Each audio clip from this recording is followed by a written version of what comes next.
YSR Congress party ఇప్పుడు ఆ party పరిస్థితి ఏంటి అనే చర్చ జరుగుతోంది. ఒక్కొక్కరుగా పార్టీ నుంచి బయటికి వీడుతోన్న పరిస్థితి, మిమ్మల్ని అధపాతాళానికి తొక్కేస్తాను అన్న పవన్ కళ్యాణ్ శాపమో ఏంటో మరి ఆ పార్టీ అధపాతాళానికి మించిన పాతాళానికి పడిపోయిన పరిస్థితి. 11 అంటే 11 మంది మాత్రమే గెలిచారు. 151లో 5 ఎగిరిపోయి అటు ఒకటి ఇటు ఒకటి కలిపి 11 మంది మాత్రమే ఎమ్మెల్యేలు గెలిచిన పరిస్థితి ఉంది. ఆ తర్వాత కూడా ఆ పార్టీ నుంచి ఒక్కొక్కరుగా వెళ్ళిపోతూ ఉన్నారు. బాలినేని శ్రీనివాసరెడ్డి వెళ్ళిపోయారు. సామినేని ఉదయభాన్ రిజైన్ చేశారు. జనసేన పార్టీలో చేరబోతూ ఉన్నారు. ఇప్పుడు ఆ పార్టీలో ఉండేదెవరు? ప్రజాస్వామ్యంలో ప్రతిపక్షాలది కూడా చాలా కీలక పాత్ర. సో ఒక వెలుగు వెలిగిన పార్టీ 151 సీట్లు 22 మంది ఎంపీలతో ఒక వెలుగు వెలిగిన పార్టీకి ఇప్పుడు ఈ దుస్థితి, ఈ క్షీణత, ఈ పతనం ఎందుకు అనే చర్చ జరుగుతోంది. మరి ఈ పార్టీలో ఉండేదెవరు, ఈ పార్టీని నడిపించేదెవరు అనేది ఒకసారి చూద్దాం. సీదిరి అప్పలరాజు యువనేత, 2019లో గెలిచి మంత్రి కూడా అయ్యారు ఆయన. మరి సీదిరి అప్పలరాజు ఇప్పుడు ఎక్కడ ఉన్నారు అనే చర్చ జరుగుతోంది. సీదిరి అప్పలరాజు ఎంత జరుగుతోన్నా, అధికార పక్షం ప్రతిపక్షం మీద ఎంత అటాక్ చేస్తోన్నా, వైఎస్ఆర్ కాంగ్రెస్ పార్టీ మొత్తం ఈ తిరుమల లడ్డు అంశం అవ్వచ్చు, లేకపోతే విజయవాడ వరదలు, ప్రకాశం బ్యారేజ్ మీద జరిగిన కుట్ర, ఇంకా చాలా చాలా అంశాల్లో డిఫెన్స్లో పడిపోయినా కూడా ఈ నాయకులు మాట్లాడడం లేదు. శ్రీధర్ అప్పలరాజు ప్రజెంట్ చాలా స్లోగా ఉన్న పరిస్థితి కనిపిస్తోంది. ఇక దువ్వాడ శ్రీనివాస్, ఆయన దువ్వాడ కథా చిత్రంతో బిజీ అయిపోయారు. ఆయన సమస్యల్లో ఆయన ఉన్నారు. ఫస్ట్ వైఫ్కి లేకపోతే సెకండ్ రిలేషన్లో ఉన్న పర్సన్కి ఎవరికి న్యాయం చేయాలి, ఎవరితో ఉండాలి ఏంటి అనే దాని మీద కూడా ఆయన కన్ఫ్యూజన్లో ఉన్న పరిస్థితి. ఇప్పుడు ఆ కుటుంబానికి న్యాయం చేసుకోవాలి, తర్వాతే పార్టీకి న్యాయం చేసే అవకాశం కనిపిస్తోంది. ఇక ధర్మాన సోదరులు ధర్మాన ప్రసాదరావు, ధర్మాన కృష్ణదాస్ వీళ్ళిద్దరు కూడా చాలా సైలెంట్ అయిపోయారు. ధర్మాన ప్రసాదరావు చాలా సీనియర్ లీడర్. ఆయన కోట్ల సూర్యప్రకాష్ రెడ్డి, నేదురుమల్లి జనార్దన్ రెడ్డి, వైఎస్ రాజశేఖర్ రెడ్డి, రోసయ్య, కిరణ్ కుమార్ రెడ్డి, ఆ తర్వాత వైఎస్ జగన్మోహన్ రెడ్డి, ఇలా 6 ముఖ్యమంత్రుల దగ్గర మంత్రిగా పనిచేసిన చాలా సీనియర్ నాయకుడు ధర్మాన ప్రసాదరావు పరిస్థితి ఎలా అయిందంటే రాజకీయాల్లో ఉండాలా వద్దా అనే దాని మీద ఆయన ఆలోచనలో పడ్డారట. ఆల్మోస్ట్ ఆయన ప్రత్యక్ష రాజకీయాలకు దూరం కావాలని డిసైడ్ అయినట్టుగా సమాచారం. ఇక ధర్మాన కృష్ణదాస్, ఆయన సోదరులు, ఆయన కూడా ప్రజెంట్ చాలా ఇన్యాక్టివ్గా ఉన్నారు. ఇక బొత్స సత్యనారాయణ, వైఎస్ఆర్ కాంగ్రెస్ పార్టీకి మిగిలిన అతి కొద్ది మంది నాయకుల్లో, అంటే చరిష్మా ఉన్న నాయకుల్లో బొత్స సత్యనారాయణ ఒకరని చెప్పుకోవాలి. ఈ కూటమి ప్రపంచంలో కూడా ఆయన ఎమ్మెల్సీగా ఏకగ్రీవమైన పరిస్థితి. సో బొత్స సత్యనారాయణకి వైఎస్ఆర్ కాంగ్రెస్ పార్టీ పగ్గాలు అప్పచెప్పాలనే డిమాండ్ కూడా బయట నుంచి వినిపిస్తోంది. విత్ ఇన్ ద పార్టీ కూడా కొంతమంది చెబుతూ ఉన్నారట. మరి చూడాలి ఏం జరగబోతోంది అనేది. ఇక ఎమ్మెల్సీగా ఉన్న కొలగట్ల వీరభద్ర స్వామి, ఆయన ప్రజెంట్ అయితే సైలెంట్ అయిపోయారు. అవంతి శ్రీనివాస్ ప్రజారాజ్యం పార్టీ నుంచి రాజకీయ అరంగేట్రం చేసి, ఒక వెలిగి ప్రజారాజ్యం పార్టీలో, ఆ తర్వాత సైలెంట్ అయిపోయి వైసీపీలో మంత్రిగా కూడా పనిచేసి, ఆ తర్వాత ఇప్పుడు రాజకీయంగా ఇబ్బందులు ఎదుర్కొంటూ ఉన్నారు. ముత్తంశెట్టి శ్రీనివాసరావు, ఎంత జరుగుతున్నా కూడా వైఎస్ఆర్ కాంగ్రెస్ పార్టీ ఎంత డిఫెన్స్లో పడిపోయినా కూడా ఆయన సైలెంట్గా ఉన్న పరిస్థితి కనిపిస్తోంది. ఇక ఎంవివి సత్యనారాయణ, ఆయన ఎంపీగా పనిచేశారు. రీసెంట్గా ఎమ్మెల్యేగా పోటీ చేసి ఓడిపోయారు. ఆయన కూడా ప్రజెంట్ సైలెంట్గా ఉన్నారు. కారణం, ఆయన వ్యాపారాల మీద, అంటే అనధికారికంగా ఉన్న వ్యాపారాలు, ఇల్లీగల్ వ్యాపారాల మీద, అనుమతులు లేకుండా ఆయన కన్స్ట్రక్షన్ కంపెనీ మీద కూడా నోటీసులు, జీవీఎంసీ నోటీసులు జారీ చేసిన నేపథ్యంలో ఆయన ప్రజెంట్ ఇక ప్రభుత్వంతో ఎందుకు, మనం పార్టీకి సపోర్ట్ చేస్తే జగన్ వంత పాడితే ఇన్నాళ్ళు పాడినట్టు జగన్ మీద వీర విధేయత చూపిస్తే ఇబ్బందికరం అనుకున్నారో ఏమో, ఎంవివి సత్యనారాయణ మాత్రం కంప్లీట్గా సైలెంట్ అయిపోయారు. ఇక గుడివాడ అమర్నాథ్, జన సైనికులు చాలా ముద్దుగా పిలుచుకుంటారు కోడిగుడ్డు మంత్రి అని చెప్పి. సో గుడివాడ అమర్నాథ్కి ఆ విశాఖ జిల్లాలోనే కొన్ని, అంటే ఆయన అధికారంలో ఉండగా అధికారం అండతో అధికారుల్ని నయానా భయానా చేసుకుని ఆయన ఏదో అక్రమ నిర్మాణాలు కట్టించారు అన్నది ఒక ఆరోపణ. దానికి సంబంధించి జీవీఎంసీ నోటీసులు కూడా జారీ చేసిందట. మరి ఎందుకు గుడివాడ అమర్నాథ్ గతంలో ఉన్నంత యాక్టివ్గా లేరు. అసలు పవన్ కళ్యాణ్కి అన్ని పేర్లు పెట్టిన నాయకుడు ఎవరన్నా ఉన్నారంటే అది గుడివాడ అమర్నాథే. మరి జగన్ మీద వేరే విధేయత చూపించుకోవడానికో, లేకపోతే మంత్రి పదవి ఇచ్చారు కదా అని చెప్పి ఆయన స్వామి భక్తి చూపించుకోవడానికో, part time politician, weekend politician, ఇంకా ప్యాకేజీ స్టార్, ఈ టైప్ ఆఫ్ కామెంట్స్ అన్ని గుడివాడ అమర్నాథ్ తరచు చేస్తూ ఉండేవారు. ఈ మధ్య కామ్ అయిపోయారు. ఓకే, ఇప్పుడు సామినేని ఉదయభాన్ అవ్వచ్చు, బాలినేని శ్రీనివాసరెడ్డి అవ్వచ్చు, మోపిదేవి వెంకటరమణ అవ్వచ్చు, బేదా మస్తాన్ రావు అవ్వచ్చు, ఇలాంటి నాయకులు పార్టీని వీడి వైసీపీని వీడి బయటకు వచ్చేస్తూ ఉన్నారు. వాళ్ళకి ఒక ఆల్టర్నేటివ్ కనిపిస్తోంది. కానీ గుడివాడ అమర్నాథ్ లాంటి వాళ్ళు బయటకు రావాలంటే ఇప్పుడు ఆప్షన్ ఏదైనా ఉందా అంటే నో అని చెప్పుకోవాలి. ఎందుకంటే అంతలా పవన్ కళ్యాణ్ని కానీ లేకపోతే చంద్రబాబు నాయుడు లోకేష్ని కానీ గుడివాడ అమర్నాథ్ టార్గెట్ చేశారు. ఇక కర్ణన్ ధర్మశ్రీ కూడా జనసేన వైపు చూస్తూ ఉన్నారనే ప్రచారం జరుగుతోంది. మరి చూద్దాం ఏం జరగబోతోంది అని చెప్పేసి. ఇక కన్నబాబురాజు యలమంచిల్లో చాలా అరాచకాలు చేసి దోపిడీ చేసి దండుకున్నారు అన్న ఆరోపణలు ఉన్నాయి. అందుకే ఆయన్ని చిత్తుగా యలమంచిల్లో ఓడించారు. ఆయన కూడా ప్రజెంట్ సైలెంట్గా ఉన్నారు. దాడిశెట్టి రాజా మాజీ మంత్రి, ఒక వెలుగుని నాయకుడు, మంచి క్రెడిబిలిటీ ఉంది, కాపు సామాజిక వర్గానికి చెందిన నాయకుడు. ఆయన ఖచ్చితంగా గెలుస్తారని చెప్పి 100కి 100 సర్వే సంస్థలు కూడా చెప్పినా కూడా ఆయన ఓటమి పాలయ్యారంటే అర్థం చేసుకోవచ్చు ఏ రకంగా జగన్ మీద వ్యతిరేకత ఉంది అనేది. దాడిశెట్టి రాజా జనసేన వైపు చూస్తూ ఉన్నారనే ప్రచారం జరుగుతోంది. అంటే గుడివాడ అమర్నాథ్ అవ్వచ్చు, అంబటి రాంబాబు అవ్వచ్చు, లేకపోతే పేర్ని నాని అవ్వచ్చు, వీళ్ళందరూ కూడా కాపు సామాజిక వర్గం. వీళ్ళు పవన్ కళ్యాణ్ని టార్గెట్ చేసినంతగా దాడిశెట్టి రాజా ఆ స్థాయిలో చేయలేదు కాబట్టి కొంచెం డోర్స్ ఓపెనే ఉంటాయి అలాంటి వాళ్ళు రావాలంటే. సో మరి దాడిశెట్టి రాజా ఏం చేస్తారనేది చూడాలి. ఇక వంగా గీత పవన్ కళ్యాణ్ మీదే పోటీ చేశారు. ఇప్పుడు అయోమయంలో పడిపోయిన పరిస్థితి. వంగా గీత జనసేనలోకి వస్తారనే ప్రచారం జరుగుతోంది. పిఠాపురంలో రీసెంట్గా జగన్మోహన్ రెడ్డి వరద బాధితుల్ని పరామర్శించే క్రమంలో వంగా గీత అక్కడే ఉన్నారు. బట్ జగన్మోహన్ రెడ్డి రకరకాల బాడీ లాంగ్వేజ్తో ఆయన కొన్ని కమెంట్స్ చేశారు. కూటమి ప్రభుత్వ విధానాలను ఎద్దేవా చేసే ప్రయత్నంలో వంగా గీత సపోర్ట్ చేయకపోగా కాస్త ఇబ్బంది పడ్డారు. మన సోషల్ మీడియాలో కూడా వీడియోలు చూసాం. సో రాజకీయాల్లో ఏదైనా సాధ్యమే, అవకాశాలు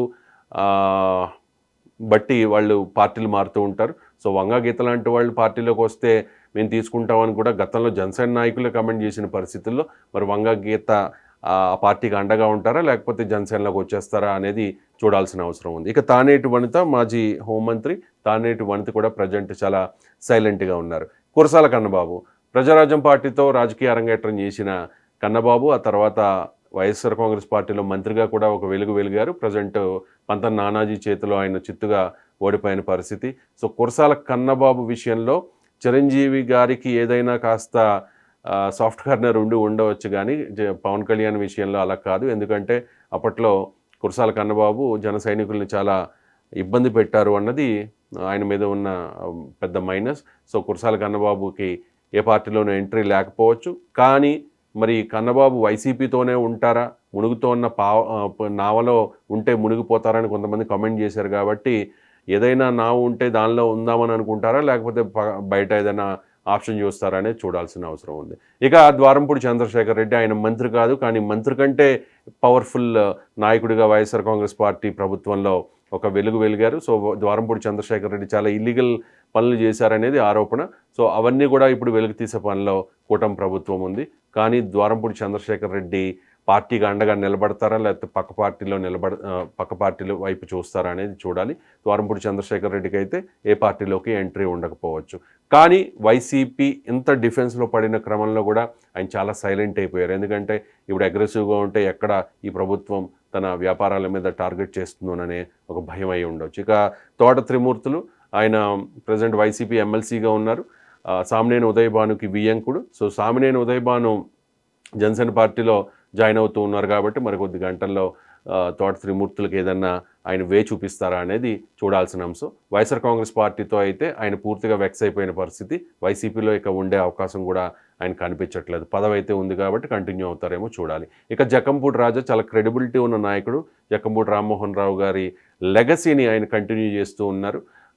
జన సైనికుల మీద ఎప్పుడు కూడా అంత అగ్రెసివ్గా ఆయన అయితే కామెంట్స్ చేయలేదు. పవన్ కళ్యాణ్ కూడా ఎప్పుడు ఆయన తిట్టలేదు. కాబట్టి జక్కంపూడి రాజా జనసేనలోకి వస్తే బాగుంటుందనే అభిప్రాయాన్ని కొంతమంది వ్యక్తం చేస్తూ ఉన్నారు. కానీ అక్కడ లోకల్గా ఉన్న ఎమ్మెల్యే బత్తుల బలరామకృష్ణ ఈయనకి అపోనెంట్ కాబట్టి ఆయన అపోజ్ చేసే అవకాశం ఉంటుందా లేదా అనేది చూడాలి. ప్రజెంట్ అయితే జక్కంపూడి రాజా చాలా సైలెంట్గా ఉన్న పరిస్థితి. అసలు మార్గాని భరత్ ఒక రేంజ్లో పవన్ కళ్యాణ్ని కౌంటర్ చేశారు. లోకేష్ చంద్రబాబులను కూడా ఆయన రకరకాల పలు టీవీ డిబేట్లలో ర్యాగింగ్ చేసిన పరిస్థితి అధికారంలో ఉండగా, ఆయన ఎంపీగా ఉండగా.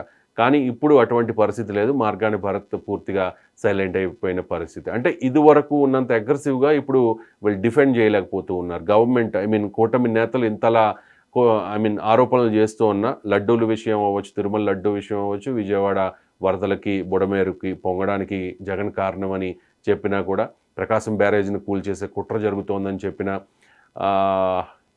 మార్గాని భరత్ లాంటి వాళ్ళు చాలా సైలెంట్గా ఉన్నారు, డిఫెండ్ చేయడం లేదు. ఇక గ్రంథి శ్రీనివాస్ పవన్ కళ్యాణ్ 2019లో భీమవరంలో ఓడించిన నాయకుడు, ఆయన జనసేన వైపు వస్తారనే ప్రచారం జరుగుతోంది. కారుమూరి నాగేశ్వరరావు ఆయన్ని ఎరిపప్ప మంత్రి అని కూడా అంటారు. కారణం ఏంటంటే ఒక రైతు దగ్గరికి వెళ్ళి ఆయన ఎరిపప్ప అన్నప్పుడు ఎందుకు రైతులను అలా తిడతారా అని చెప్పి అప్పట్లో ప్రతిపక్షం టీడీపీ జనసేన క్వశ్చన్ చేస్తే ఎరిపప్ప అంటే బుజ్జి కన్నా అని అన్నట్టు ఏదో సరదాగా అన్నానని చెప్పి ఆయన దాన్ని ఇది డ్యామేజ్ కంట్రోల్ చేసుకునే ప్రయత్నం చేశారు. కానీ అప్పటి నుంచి ఆయన్ని ఆ మంత్రిగా పిలుస్తూ ఉంటారు. కారుమూరి నాగేశ్వరరావు ప్రజెంట్ అయితే వైఎస్ఆర్ కాంగ్రెస్ పార్టీకి అంటి ముట్టనట్టుగా ఉన్న పరిస్థితి. కొట్టు సత్యనారాయణ మాజీ ఉప ముఖ్యమంత్రి, దేవాదాయ శాఖ మంత్రిగా కూడా పనిచేశారు.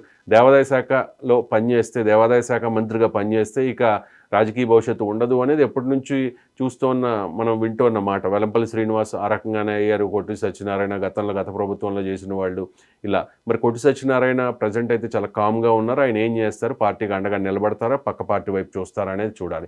ఇక ఆళ్ల కాళీకృష్ణ శ్రీనివాస్ ఆయన ఉప ముఖ్యమంత్రిగా పనిచేశారు, వైద్య శాఖ మంత్రిగా కూడా పనిచేశారు. ఆయన వైఎస్ఆర్ కాంగ్రెస్ పార్టీకి రిజైన్ చేసి బయటకు వచ్చేసిన పరిస్థితి. ప్రజెంట్ అయితే వేరే పార్టీలకు పెడతారా లేదా అనేది క్లారిటీ లేదు. కొడాలి నాని ఏ రేంజ్లో మనం చూసాం, పవన్ కళ్యాణ్ కంటే లోకేష్ చంద్రబాబులను ఏ రకంగా టార్గెట్ చేశారో మనం చూసాం. ఇప్పుడు పూర్తిగా కామ్ అయిపోయిన పరిస్థితి కనిపిస్తోంది. పేరుని నాని అంటే గతంలో ఉన్నంత జోషు అగ్రెసివ్నెస్ లేదు, కానీ ఆయన ఏదో కాస్త జగన్మోహన్ రెడ్డికి ఇంకా ఆయన సపోర్ట్ చేస్తూ ఉన్న పరిస్థితి. వాస్తవంగా పేరుని నాని లాంటి వాళ్ళకి వేరే పార్టీలకు వెళ్ళే అవకాశం ఉంటే కానీ ఖచ్చితంగా ఆ వైపు చూసేవారేమో. కానీ పేరుని నానికి కానీ, కొడాలి నానికి కానీ, వల్లభనేని వంశీకి కానీ, జోగి రమేష్కి కానీ, వెల్లంపల్లి శ్రీనివాస్కి కానీ ఇలాంటి వాళ్ళకి మాత్రం ఎంట్రీ లేదనే చెప్పుకోవాల్సి ఉంటుంది. ఇక వల్లభనేని వంశీ ఎక్కడున్నారో తెలియదు, పోలీసులు వెతుకుతున్నామని చెప్తూ ఉన్నారు. ఆయన మరి ఎక్కడున్నారో ఏంటో ఎవరికి తెలియని పరిస్థితి కనిపిస్తోంది. వల్లభనేని వంశీ మళ్ళీ ఏదో టీడీపీలోకి ఎంట్రీ ఇవ్వడానికి ట్రై చేస్తూ ఉన్నట్టుగా సమాచారం. వల్లభనేని వంశీ అయితే పూర్తిగా కామప్ అయిపోయారు. ఆయన పార్టీకి సపోర్ట్గా నిలిచే అవకాశం అయితే ప్రస్తుతం ఉన్న పరిస్థితుల్లో కనిపించట్లా. ఎంత జరుగుతున్నా జోగి రమేష్ మాత్రం చాలా కామ్గా ఉన్నారు. ఎందుకంటే వాళ్ళ అబ్బాయి మీద, ఆయన మీద అగ్రిగోల్డ్ ఆస్తులు, సిఐడి అటాచ్మెంట్లో ఉన్న ఆస్తుల్ని వాళ్ళ పేరు మీద రాయించేసుకున్న కేసు ఉంది. ఆల్రెడీ వాళ్ళ అబ్బాయి అరెస్ట్ అయ్యారు, బెయిల్ మీద కూడా బయటకు వచ్చిన పరిస్థితి. కాబట్టి జోగి రమేష్ చాలా సైలెంట్గా ఉన్న పరిస్థితి. దాంతోపాటుగా ఉండవల్లిలోని చంద్రబాబు నివాసం మీద అటాక్ దిగిన కేసులో కూడా జోగి రమేష్ ఉన్నారు. కాబట్టి ఇప్పుడున్న పరిస్థితుల్లో పార్టీకి అండగా నిలబడిన అధికార పక్షాన్ని టార్గెట్ చేసిన కాస్త ఇబ్బందికర పరిస్థితులు ఉండొచ్చనే దీంతో ఆయన ప్రజెంట్ అయితే చాలా కామప్ అయిపోయిన పరిస్థితి. ఇక దేవినేని అవినాష్ ఆయన కూడా అరెస్ట్ అవుతారనే ప్రచారం జరుగుతోంది. టీడీపీ సెంట్రల్ ఆఫీస్ మీద దాడి కేసులో దేవినేని అవినాష్ కూడా నిందితుడు. సో వెల్లంపల్లి శ్రీనివాస్ ఆయన్ని కొబ్బరి చిప్పల మంత్రి అని చెప్పి కూటమి నేతలు పదే చెప్తూ ఉంటారు. వెల్లంపల్లి శ్రీనివాస్ ప్రజెంట్ అయితే చాలా కామ్ అయిపోయిన పరిస్థితి. కాస్త అక్కడక్కడ అంటే రీసెంట్గా విజయవాడ వరదలు వచ్చినప్పుడు జగన్మోహన్ రెడ్డితో ఆయన కనిపించారు. ఇక సామినేని ఉదయభాను ఆల్రెడీ వైఎస్ఆర్ కాంగ్రెస్ పార్టీకి రిజైన్ చేసేశారు. ఆయన జనసేన పార్టీలో జాయిన్ కాబోతూ ఉన్నారు. మద్దాలగిరి కూడా చాలా ఇన్యాక్టివ్గా ఉన్నారు. అలాగే మేకతోటి సుచరిత హోంమంత్రిగా పనిచేశారు. తర్వాత ఆ పదవి పోయిన తర్వాత కాస్త జగన్తో విభేదించారు. తర్వాత మళ్ళీ పోటీ చేసి ఓడిపోయిన పరిస్థితి. ప్రజెంట్ అయితే మేకతోటి సుచరిత చాలా కామ్గా ఉన్న పరిస్థితి. అంబటి రాంబాబు నిజంగా వైఎస్ఆర్ కాంగ్రెస్ పార్టీకి ఒక వాగ్దాటి గల నాయకుడు.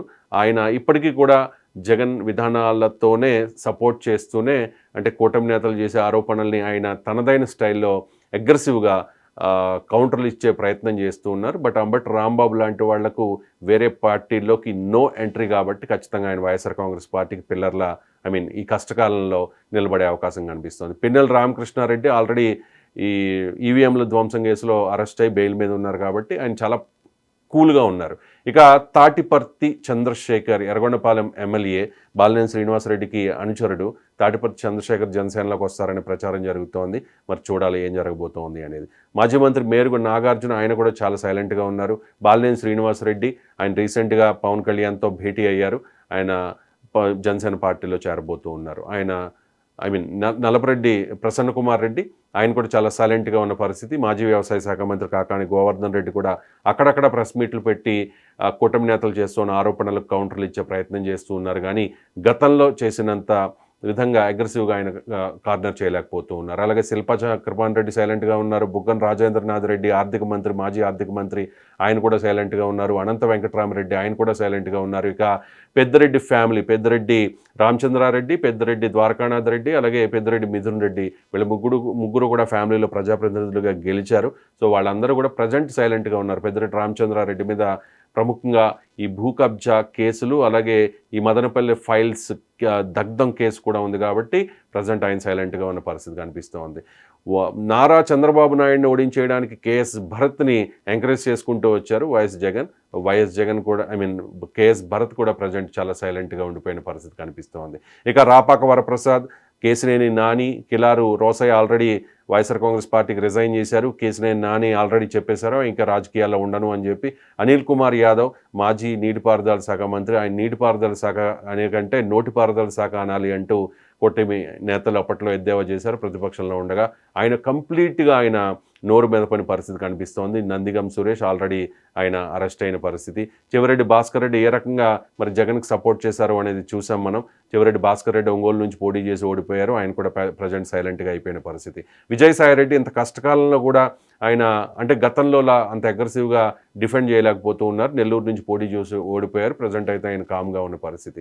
సజ్జల రామకృష్ణారెడ్డి, వైఎస్ఆర్ కాంగ్రెస్ పార్టీ అధికారంలో ఉండగా మొత్తం అంతా తానై అప్పటి ప్రతిపక్షాల చేత సకల శాఖ మంత్రిగా పేరు పొందిన సజ్జల రామకృష్ణారెడ్డికి జగన్మోహన్ రెడ్డికి మధ్య ఇప్పుడు కంప్లీట్గా గ్యాప్ వచ్చిందనే ప్రచారం జరుగుతోంది. అలాగే వైవి సుబ్బారెడ్డి, భూమాన కరుణాకర్ రెడ్డి వీళ్ళిద్దరూ కూడా ఈ టీటీడీ అంటే తిరుమల లడ్డు విషయంలో జరుగుతున్న ఏదైతే ఈ జంతువుల కొవ్వు కలిపారనే ఆరోపణలు ఉన్నాయో దాని మీద వీళ్ళిద్దరూ కూడా టీటీడీ చైర్మన్లుగా గతంలో పనిచేశారు కాబట్టి డిఫెండ్ చేస్తున్న పరిస్థితి కనిపిస్తోంది. ఇంత కష్టకాలంలో వైఎస్ఆర్ కాంగ్రెస్ పార్టీకి మిగిలేది ఎవరు అనే క్వశ్చన్ ఉంది. ఈ క్వశ్చన్ పార్టీలోనే కాదు జగన్మోహన్ రెడ్డిలో కూడా వచ్చి ఉండొచ్చు బహుశా. ఎందుకంటే ఈ పార్టీ ఓడిపోయిన తర్వాత హిమాలయాలకు వెళ్ళిపోదాం అనుకుని చెప్పి ఆయన కామెంట్ చేశారనే ప్రచారం జరిగింది. సో జగన్ పోరాట పటిమ మీద, పోరాట తీరు మీద ఈయన నమ్ముకుని ఉంటే ఈ పార్టీలో మనగలుగుతామా, మన రాజకీయ భవిష్యత్తు ఉంటుందా అని చెప్పి ప్రతి నాయకులు కూడా బేరీజు వేసుకుంటూ ఉన్న పరిస్థితి. సో ఆ జగన్ వెంట నిలిచే ఆ నలుగురు ఎవరు అనేది ఇప్పుడు బిగ్ క్వశ్చన్గా మారింది.